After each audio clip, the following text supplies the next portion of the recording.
Hello, class. For today's presentation, I will be talking about should formal language still be the standard in the modern workplace? Modern times have changed everything. Suit and tie became casual attire, and official meetings became video calls. And the 9 to 5 work week became working at home on your own time. So, how does that have anything to do with formal language?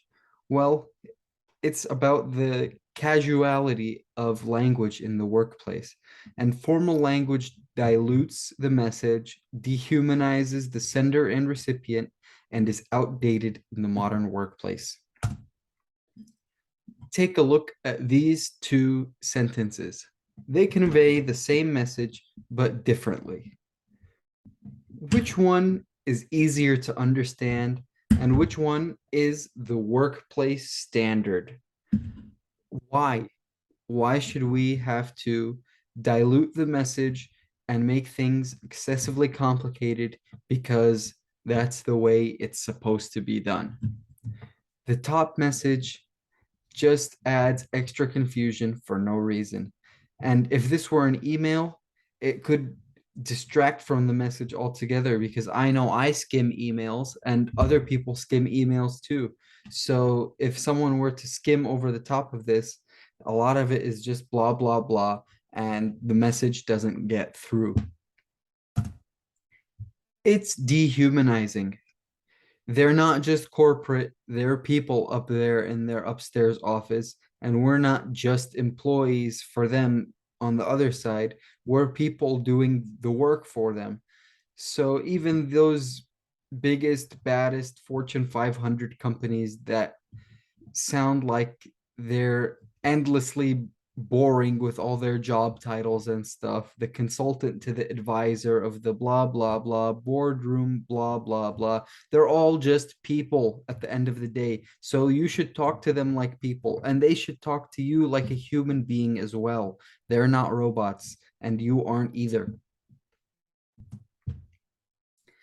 In linguistic formality and audience engagement, investors' reaction to characteristics of social media disclosures, it states specifically when associated with signals of high audience engagement, the use of informal language leads to greater willingness to invest than the use of formal language in a disclosure.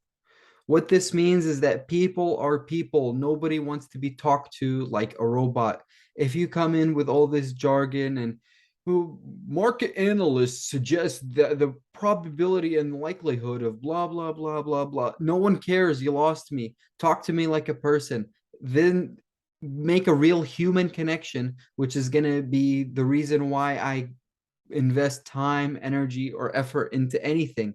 I want to feel like I'm doing it for a person, not a corporate entity. It means nothing to me or anyone else, frankly.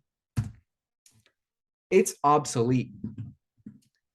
Formality is becoming a thing of the past. Boomers and Gen X are the ones sitting in powerful positions in the workplace, and they set the status quo to what their generation's expectations were.